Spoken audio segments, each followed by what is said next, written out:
Kandhkot press club वाॾो मुख़्तलिफ़ सियासी समाजी मज़हबी तंज़ीमुनि जे सॾ ते कंदकोट कश्मीर ज़िले में अमन अमान जी बहाली ऐं वधंदड़ बदमनी ख़िलाफ़ ही सख़्तु नारेबाज़ी थी रहियो आहे। एहतिजाज कयो पियो वञे। इंतिज़ामिया बशमूल SSP साहिब खां इहो पुरज़ोर मुतालबो कयूं था त चोरियूं फुरूं धाड़ा ऐं उन खां बि वधीक हिकिड़ो ग़लीज़ अमल जेको शुरू कयो वियो आहे ज़िले में नियाणियुनि ते जेके हमला कनि था उहे फील फोर बंदि कया वञनि। एहतिजाज जो सिलसिलो अॼु जो ॾींहुं आहे।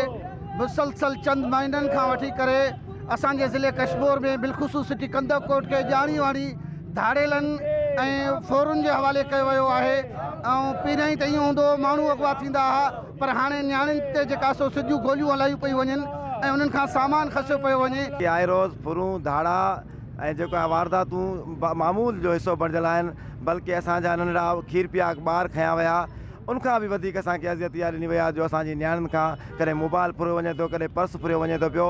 ऐं इंतिज़ामिया खे जाॻाइण लाइ हितूं जा हारी बि निकिता, नंढड़नि ॿारनि बि मुज़ाहिरा कया। शहर जा मोज़िज़ बि रोडनि ते आहिनि, को तबिको वापारी तबिको बि रोडनि ते आहे, को तबिको अहिड़ो रहियो न आहे जो इंतिज़ामिया खे जाॻाइण लाइ घर में रहियो हुजे।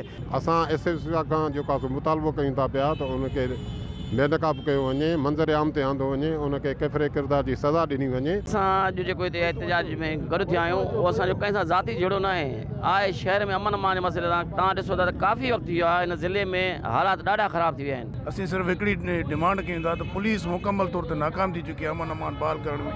असांखे रेंजर्स या ही आर्मी जे हवाले कयो वञे ज़िलो। कंदकोट कश्मीर ज़िले में अमन अमान जी सूरत इंतहाई ख़राबु आहे ऐं वॾे अंग में माण्हू एहतिजाज कनि पिया। ही मुतालबो कनि था त कंदकोट कश्मीर ज़िले में ॾोहियारनि ख़िलाफ़ु सख़्तु कार्रवाई करे अमन अमान सूरत बहाल करायूं ऐं ॿी सूरत में एहतिजाज जो सिलसिलो जारी रहंदो।